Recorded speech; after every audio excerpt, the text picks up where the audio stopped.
আসসালামু আলাইকুম শুধু ফুটবল পিপাসু দর্শক মণ্ডলী। বিদায় পর্তুগাল, বিদায় CR7 ক্রিস্টিয়ানো রোনালদো। সুস্বাগতম নতুন প্রজন্মের পর্তুগালকে। কিংবদন্তিরা কখনো বিদায় গ্রহণ করে না, কিংবদন্তিরা থেকে যায় বিশ্বের কোটি কোটি ফুটবল প্রেমীদের স্মৃতির আকাশে।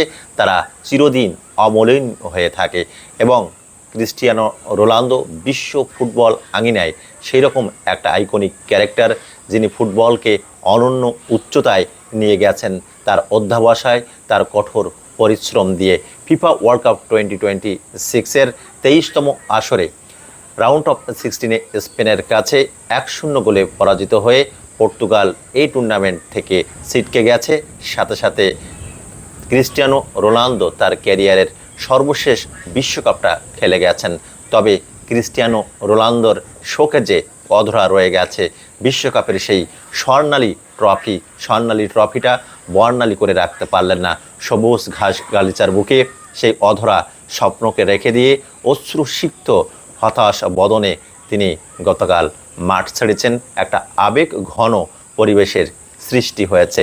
সুপ্রিয় দর্শক মণ্ডলী, ক্রিস্টিয়ানো রোনালদো 23 বছরের আন্তর্জাতিক ক্যারিয়ারে 2016 সালের ইউরো কাপ ছাড়াও 2019 এবং 2025 সালের উয়েফা নেশনস লিগের শিরোপা তিনি জিতেছেন।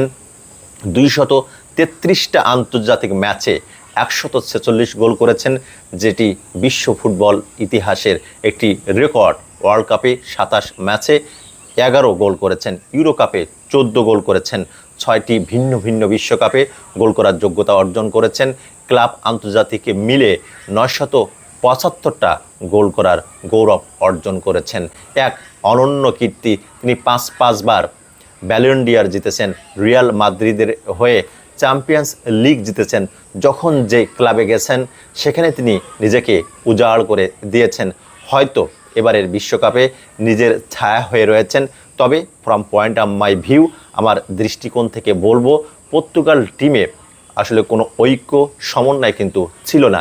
তিনি মূলত একজন স্ট্রাইকার, বক্স প্লেয়ার, কিন্তু মধ্য মাঠ থেকে ব্রুনো ফার্নান্দেজ, ক্যানসালো কিংবা অন্য খেলোয়াড় যারা রয়েছেন তারা ঠিকমতো ঠিকমতো পাসটা দিতেন না বা ক্রসটাও দিতেন না। তিনি ফাঁকা জায়গায় দাঁড়িয়ে রয়েছেন এরকম দৃশ্য দেখেও তারা বলটা ট্র্যাক ব্যাক করে তার কাছে, CR7-এর কাছে যাতে বল না দিতে হয়, নিজেদের মধ্যে ছোট ছোট পাসে খেলা করেছেন। কিন্তু CR7-কে কোনো বল বা পাস তেমন দেননি এবং ক্রিস্টিয়ানো রোনালদো যেন একটা বিচ্ছিন্ন দ্বীপ হিসেবে ছিল পর্তুগাল টিমে। তারা 10 জন খেলেছে, ক্রিস্টিয়ানো রোনালদো একা খেলেছে। এবারে বিশ্বকাপে হয়তো 3টা গোল করেছেন, নামের প্রতি সুবিচার করতে পারেননি। পর্তুগাল টিমে আরও ভালো করবে ভবিষ্যতে যদি তারা সেই ঐক্যটা ধরে রাখতে পারে।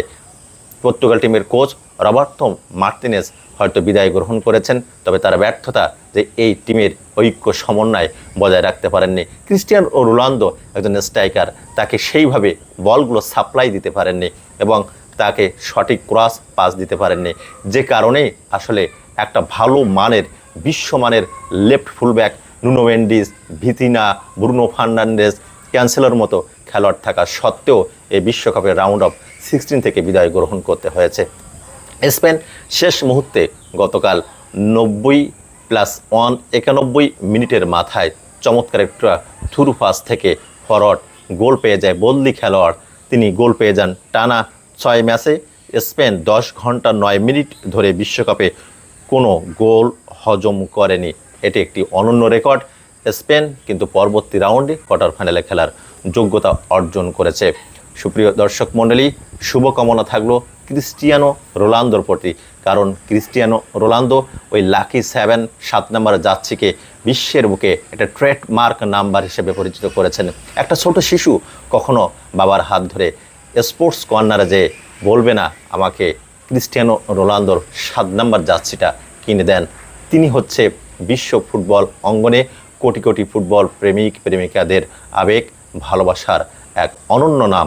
আমরা বিভিন্ন দলকে সমর্থন করতে পারি, কিন্তু মেসি, নেইমার, রোনালদোরাই কিন্তু আসলে ফুটবলের মূল সৌন্দর্য। ফুটবল তুমি কতই না সুন্দর, তারা সেটা প্রমাণ করেছে।